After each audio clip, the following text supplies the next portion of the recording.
All right, we are looking at Chapter 6, Section 2, and the title is Religion, Philosophy, and the Arts.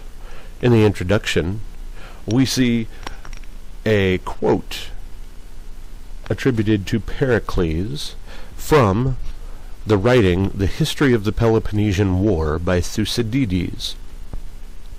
And Pericles is making this speech before the Peloponnesian War. And the Peloponnesian War was between Athens and Sparta. And it's called the Peloponnesian War because it was on the Peloponnesus. It is the peninsula that sticks out to the south end of the Greek mainland. And it kind of looks like a claw mark, a peninsula that is attached to the mainland of Greece by a really thin isthmus, and then it looks like a dinosaur print. So this piece of Pericles' speech is kind of like a pep talk before war. And he says, "Our Constitution does not copy the laws of neighboring states. We are a pattern to other cities rather than imitators. Our Constitution favors the many instead of the few. That is why it is called a democracy. If we look at the laws, we see they give equal justice to all. Poverty does not bar the way if a man is able to serve the state. In short, I say that as a city, we are the school for all Greece." This is his pep talk before a war. He knows that they are going to battle soon, and his main focus here is that he is talking to not just the soldiers, but to everyone in Athens, because he knows that to go to war, you have to have the support of the people, or else the soldiers lose their motivation. And so he is reminding the people of Athens that everybody in Greece looks to us. We are the leader. We're not just one of the leaders. We are the leader of Greece. And his words were really important because it did help gain support for this battle with Sparta. The Golden Age of Athens. During the Golden Age, Athens got rich through the trade of gold and silver that was mined by slaves around the region. And we always have to remember that in America, when we say slaves, most people immediately think of Africans who were brought to America against their will. But before the Europeans brought Africans as slaves to America, slavery had nothing to do with race. It had nothing to do with skin color. It is only once the Europeans started to trade and begin to build large plantations in North America that it became an expectation that slavery was about the color of someone's skin. And so we need to get over that. During most of history, for thousands of years, the idea of slavery meant the people who lost a battle. So if you were in a battle and you won, you would take prisoners of war, and those prisoners would become your slaves. So it would just be whoever you fought against was now the person as a slave. So get beyond that original idea that you probably had when I first said slave.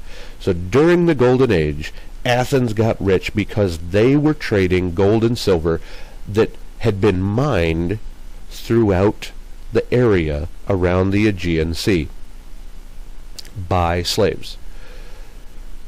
Now, the way that they mined gold and silver. It's really difficult. Gold and silver both are showing up in rock as veins. That's not veins like blood veins, but the idea is that there's a thin layer of the metal, like gold or silver, in the middle of a lot of rock. And so it takes a lot of time and effort to find that gold or silver vein, and then you have to break apart the rocks, and you have to pull it out of the ground, and then once it's out of the ground, the easiest way to remove it from the rock is to heat it up. And the gold and silver has a relatively low melting point compared to rocks. And so, by heating it up over a fire, you have an iron bowl or cauldron underneath it. When you heat it up, the gold or silver will melt and just fall to the bottom of the cauldron, and then you remove the rocks, and in the bottom is your gold or silver. Now, it takes a whole lot of time and effort to break through all of that rock and dig it out and pull it out of the ground, take it up, build these big fires and heat up the rocks. And so it was very time and labor intensive, and it was very difficult to get. Since Athens had won many battles, they had many slaves. With many slaves, they could do a lot of mining, and that's how they got a lot of gold and silver to work with. So this time that we're talking about, the Golden Age of Athens, is 479 to 431 BC. And I like when it's listed in BC because you always put the bigger number first. That's the older date, and then the younger number, the smaller number, is second. That's the younger date. And when you do that, it actually shows you the subtraction problem to figure out how many years it was. 479 to 431 is 479 minus 431. So that's 48 years. The Golden Age of Athens is not particularly long, but it was enough time that they were able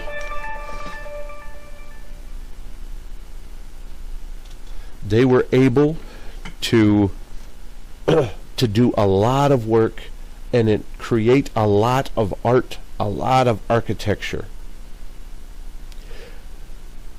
The reason that they were able to gain a lot is the tribute payments. A tribute is a payment made to Athens by its allies.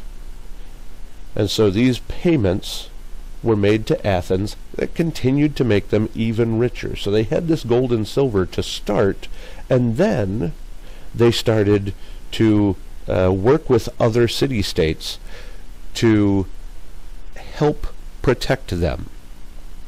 And if you watch an old movie, sometimes you see mobsters, the mafia,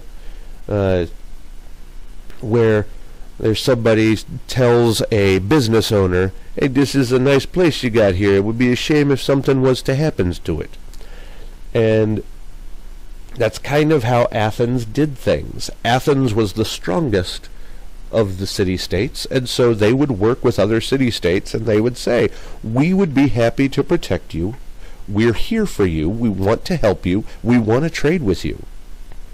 But our protection is not going to be for free."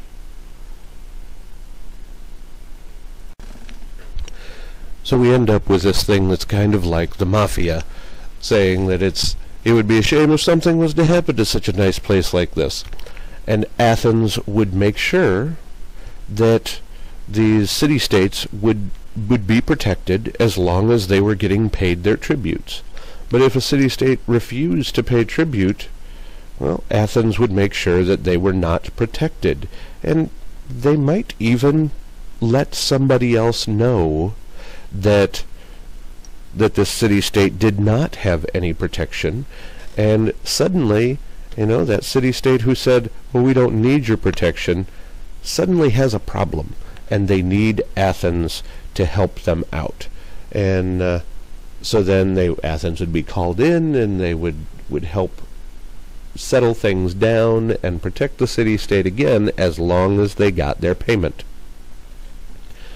Now, because Athens has all of this money from the gold and silver trade and all of this money from the tribute payments, Athens now has the time and the money to be able to do more. Remember, previously we've said in the Dark Ages that if a person was worried about having enough food for their family, if they were worried about their family being able to survive, they didn't spend the time to make things pretty. They weren't going to write things out. They weren't going to spend time to make a sculpture or a painting. They weren't going to spend the time to build something big and impressive, because they were putting their time and effort into protecting and caring for their family. Well, here is the time in the Golden Age where they had plenty of money, they had plenty of time, they felt like everybody was safe, and so people start to put time and effort into other things. Athens made a lot of advancements in the arts, science, philosophy, literature, and math. Pericles was the leader during most of this time. So because things were going very well, people could spend their time making something that looks nice, because, well, if everything's going well, then we can put money into something that just is there to be pretty, something that is there to look good. It's not just functional. There is the need to have things look nice and be impressive as well. And so if we were in the future, looking back at the United States, there's a good chance that the time from somewhere around the 1950s or 60s up until and probably through today, that people would consider this to be the golden age of America, because starting after World War II up through this time now that they call the information age, or the age of technology, there were lots of math and science advancements, and there are a lot of people doing art, and there are great architectural achievements, huge buildings, impressive things. And so this may be considered the golden age of America, a lot like the golden age of Athens. Now, Pericles made democracy stronger in Athens. As a strong leader, he made sure that people continued to use the concept of democracy to make decisions. He made a law, pushed for a law, that the city-state would pay their officials. That meant that poor people could afford to be involved. That became their job. So previously, if you wanted to be a part of the government and have some say, you had to already be wealthy enough that you could spend the time out of your day, instead of working, that you could do things for the city. Well, now that there is a law set in motion by Pericles, approved by the Senate, they paid their officials. So now a person could spend all of their time working for the city-state, because that is their job. They get paid to do that. And that makes things really important. There can now be people whose job is to work for the government. They don't have to be a hunter. They don't have to be a bricklayer. They don't have to be a farmer. They can make their money and rely on other people to grow the food that they need, and they use the money that they get paid for working in the government to feed their family. Ancient Greek religion. Greeks worshipped a family of 12 gods and goddesses. Each one ruled a different area, sometimes called a realm.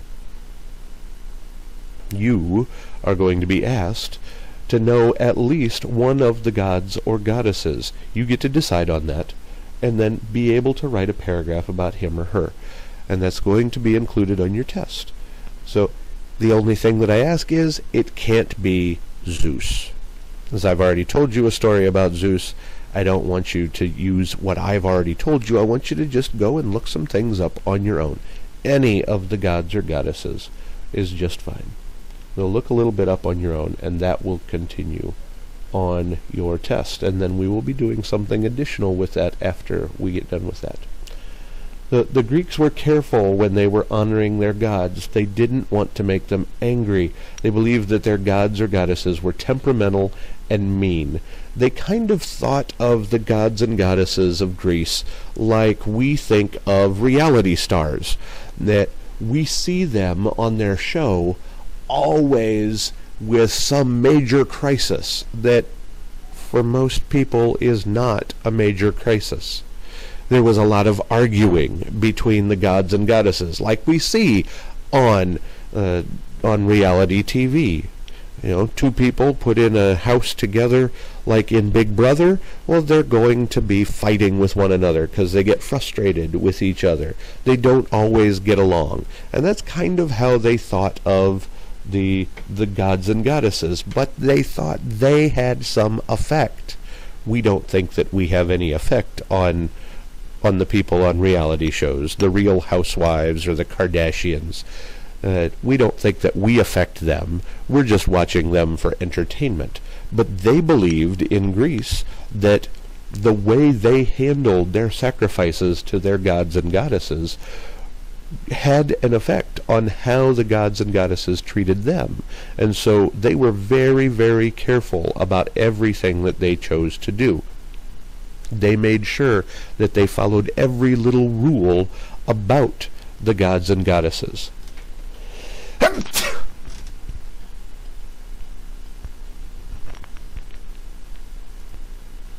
They were worried that if they did not follow every little rule, the god or goddess would get back at them, would have their revenge. And I didn't make sure to lay the calf perfectly on the altar. The one leg just wouldn't stay in the right place when I was trying to put it in, and now the god is angry about that, and so we had a horrible time with our other animals because we weren't able to please the god who was in charge of animals.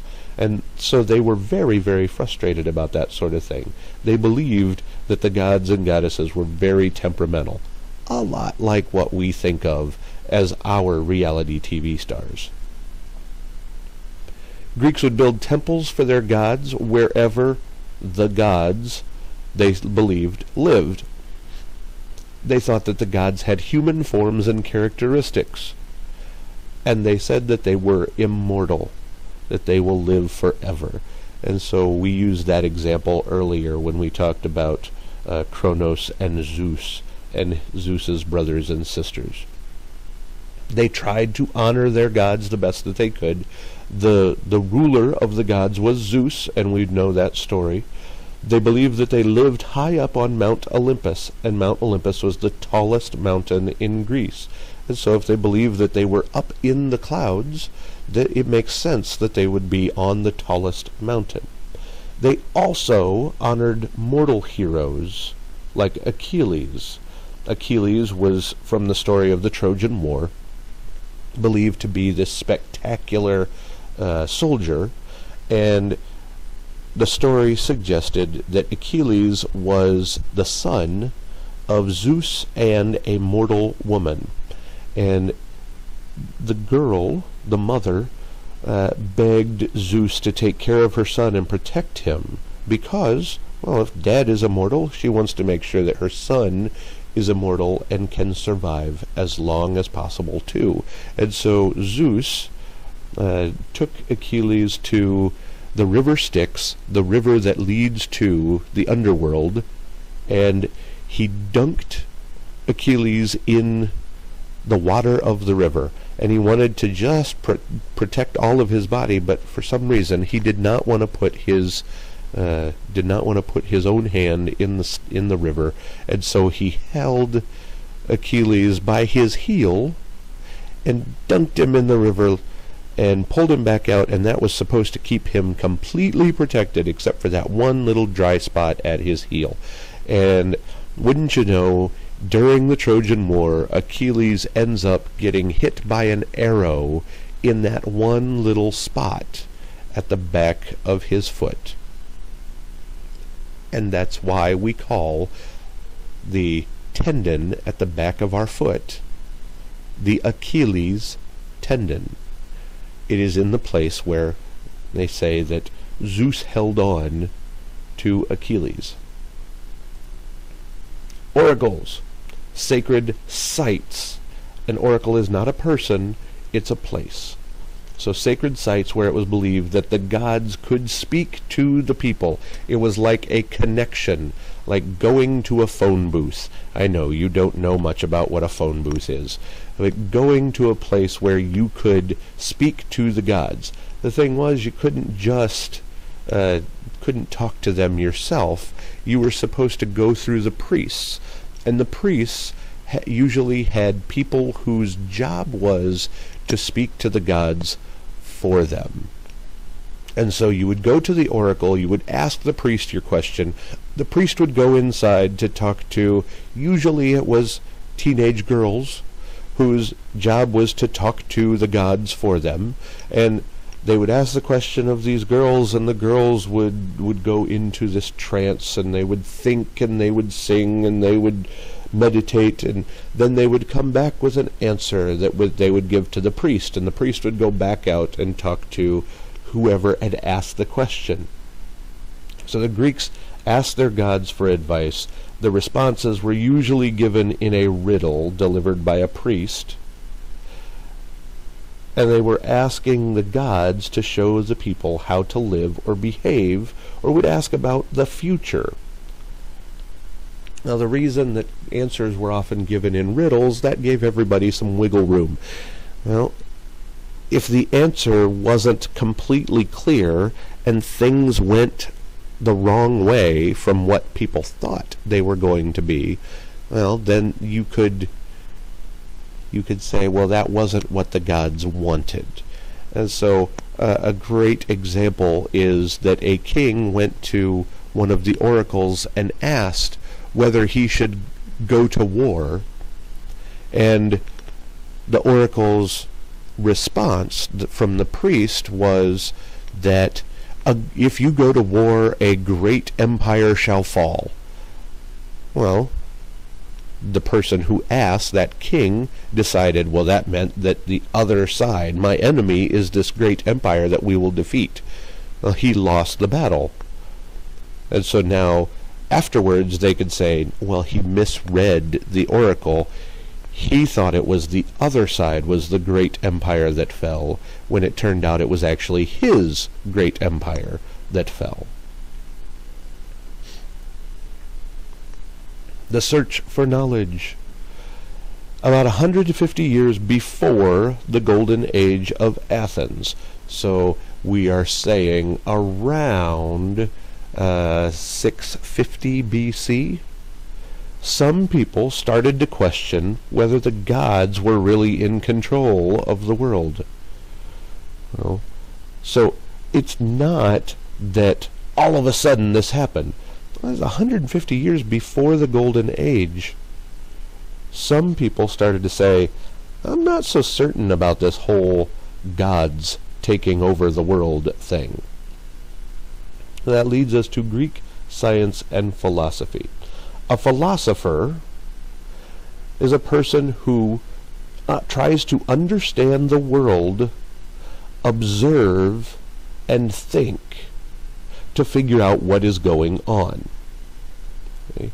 A scientist observes and actually sets up experiments and observes the results of those experiments. A philosopher is really just a thinker, a person who reasons, who thinks about what they see and tries to understand natural events.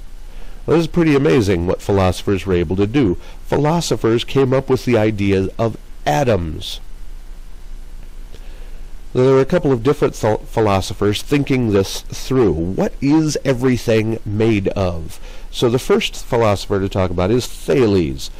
Thales suggested everything is probably made out of water. And it's just different forms of water, because they knew that water could evaporate. They could see steam when it was heated up.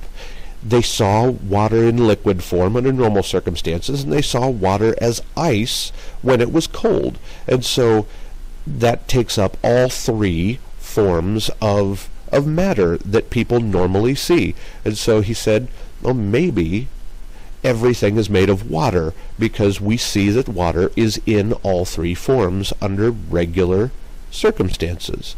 He also said, if I pick up a rock, even if it's dry everywhere else, usually it's wet underneath the rock. And so that's another indicator that there is water around. And if I have a cold glass of water and I leave it sit out on a warm day, there ends up being water on the outside of the cup. It must be that the water is coming from inside to the outside, so things are probably made of water. Well, it was a really interesting idea, but Thales was wrong.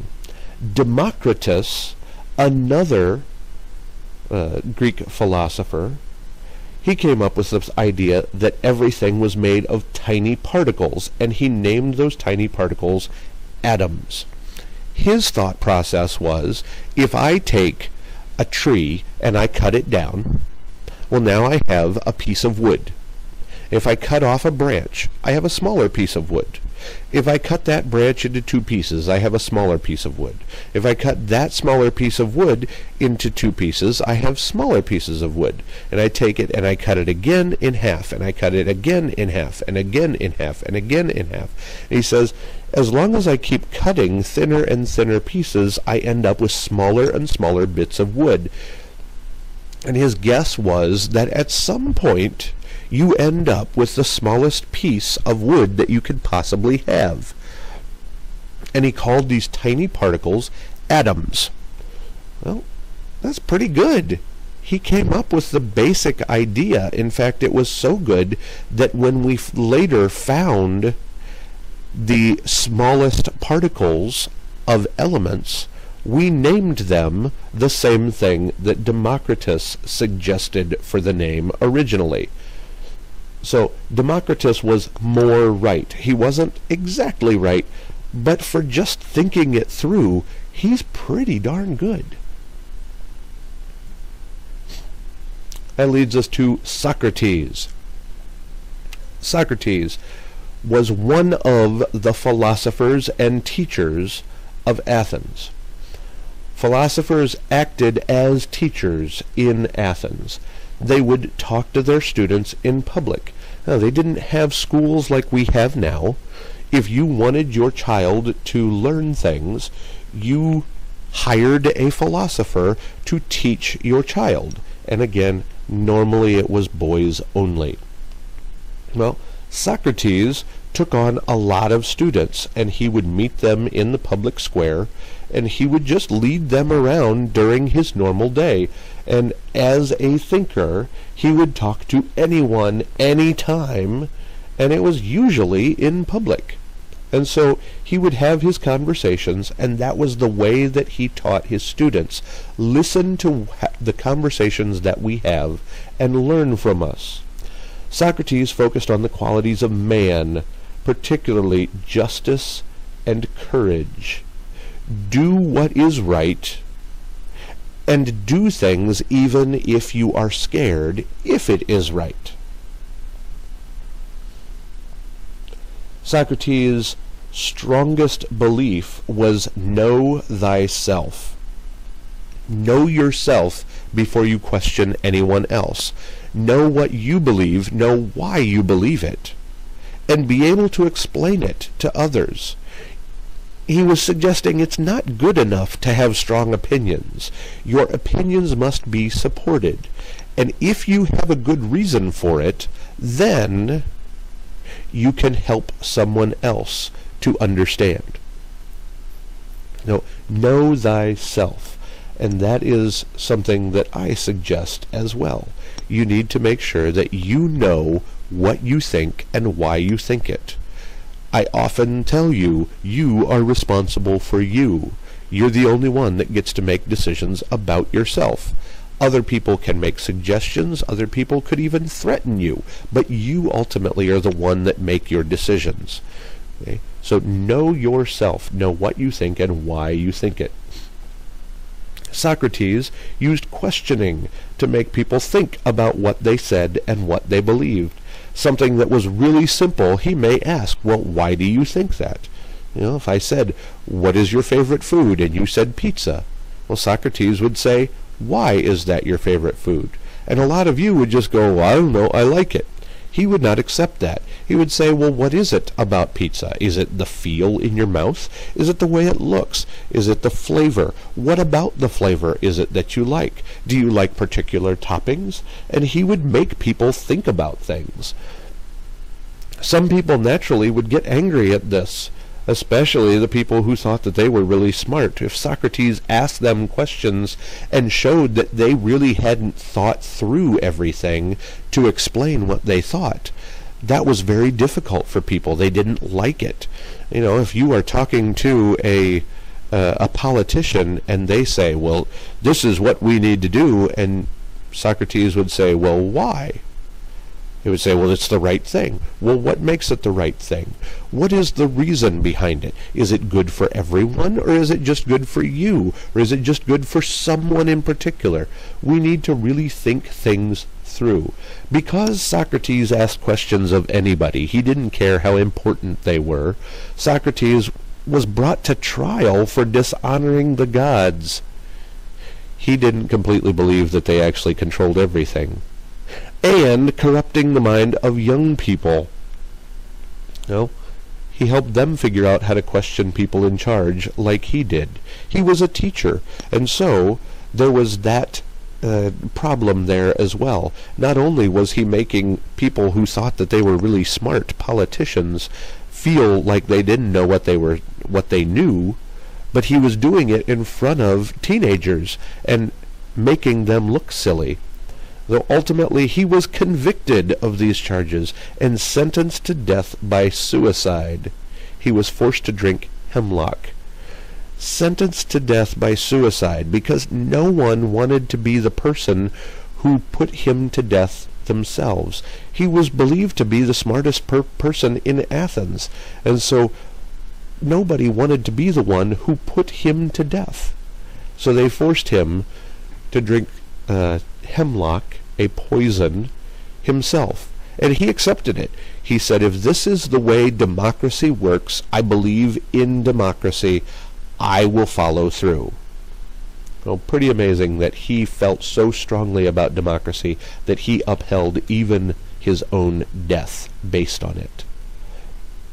Now, Plato and Aristotle, people who came after Socrates. Plato was a student of Socrates, and he told Socrates, people need to know what you say and what you think. You should write things out. Socrates said, I don't need to write it out. I know what I think. And so it is not for them, it is for me to understand. And so Plato made it a point then to write down what Socrates said. So Plato would follow Socrates around during the day and try to make notes and just try to remember things during the day. And at the end of the day, he would sit down and write out the important conversations of the day to be able to pass on Socrates' wisdom to others. Well, because Socrates was sentenced to death by a jury of Athenians, it made Plato wonder whether democracy was really as good as it seemed to be.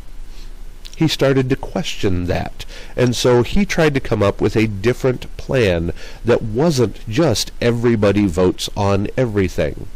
He wrote a book called The Republic. He explained his idea that society should have three groups. There should be workers, the people who take care of normal everyday things. There should be the soldiers, the people who protect others. And soldiers would account for not just an army, but also think more along the lines of service professionals as well. The firefighters and the police department, an EMS type now. And then the philosopher rulers, these people who think and make decisions for everyone else. Now, we kind of follow this now. Philosopher rulers are considered more like politicians now. The soldiers would be all of the people in the service industry, people who look out for others, protect others, take care of others. And then the workers is everybody else. It does match up pretty close. And what kind of government do we have now? We have a republic. We choose representatives to make decisions, philosopher rulers to take care of the rest of us, the workers and the soldiers. We choose representatives. It's a republic. Now, Plato taught Aristotle.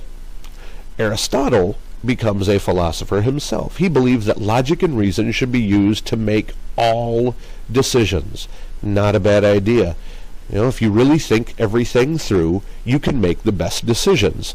A lot of times humans, in fact most of the time, humans make their decisions based a lot on emotion. How does it make me feel? Do I feel like this is a good idea?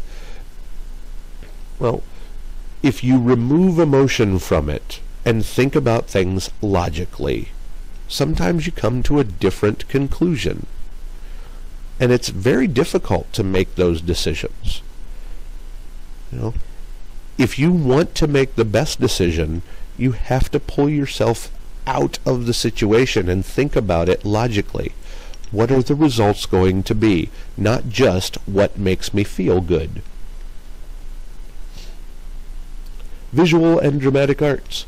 The Greeks put a lot of time and money into the arts, like architecture, sculpture, and drama to honor the gods. Some things they did better than others. Remember, we've said that drama they weren't great at, but they were the first ones to start doing it.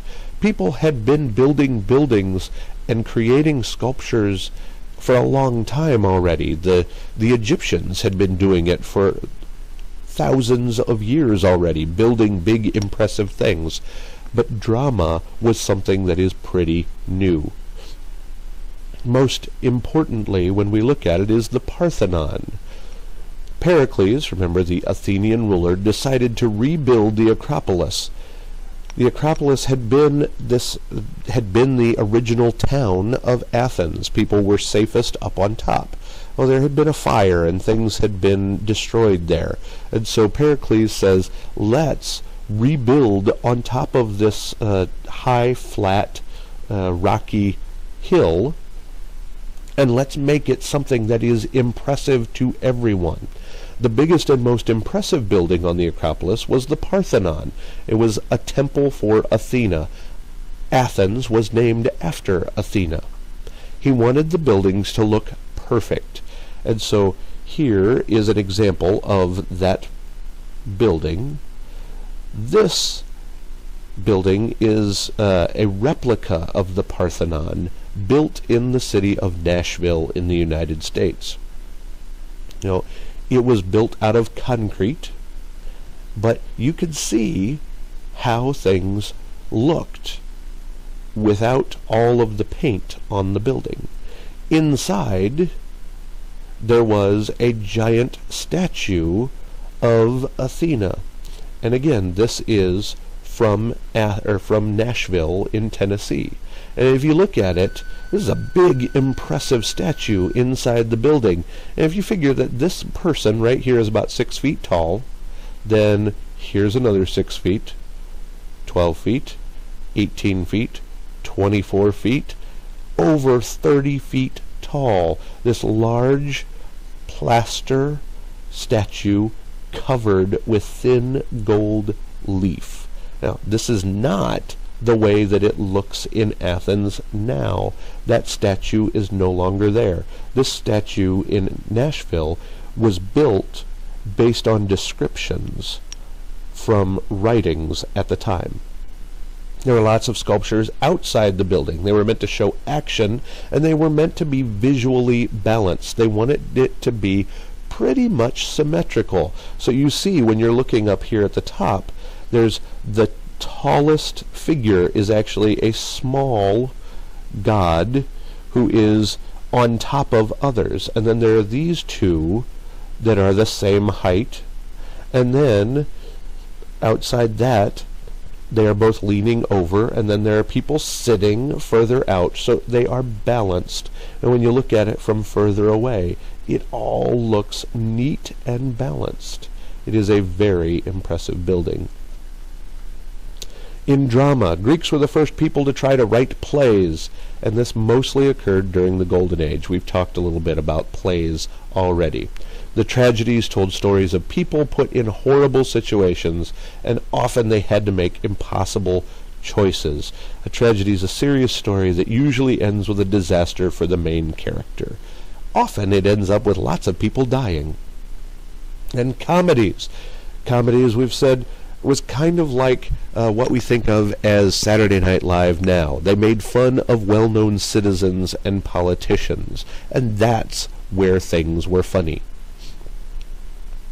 Many city-states, one people. Greeks were very patriotic, so they all tried to take part in government. They wanted to be part of their government. They wanted to be involved. They believed strongly in the idea of free speech. And because most people believed in free speech, they were safe to try out new things in politics, art, and philosophy. If you didn't believe in free speech, you wouldn't protect people who made mistakes. Well, that's the way we do things in the United States now. We protect people who maybe don't have a great idea, but we allow them to say what they think. That leads to some issues. Sometimes, well, people are allowed to say a racist thing, but that doesn't mean that it's right. They can say it as long as they don't threaten anyone, as long as they don't say that someone isn't allowed to live. Well, they can have a racist statement without getting in trouble. It's not illegal to be racist. It's wrong. It's bad. It doesn't follow the idea that all men are created equal, but it's not illegal. So we can come up with new ideas because of free speech. They traded with Egypt and around the Mediterranean, and they learned and accepted ideas from these other places. Egyptians had been doing lots of really impressive stuff, and so by trading with them, they found out things that they were doing. Greeks called themselves Hellenes. That's the word Greek in the Greek language. That comes from Helen of Troy. We've talked about that before. No matter what city-state they were from, they thought of themselves as Hellenes. We are all Greek. And finally, they mentioned the Olympics. They talked about the Olympics one more time, that it was a celebration of all of the Greek gods and goddesses. Everybody would stop and take time off to go have these competitions between the city-states.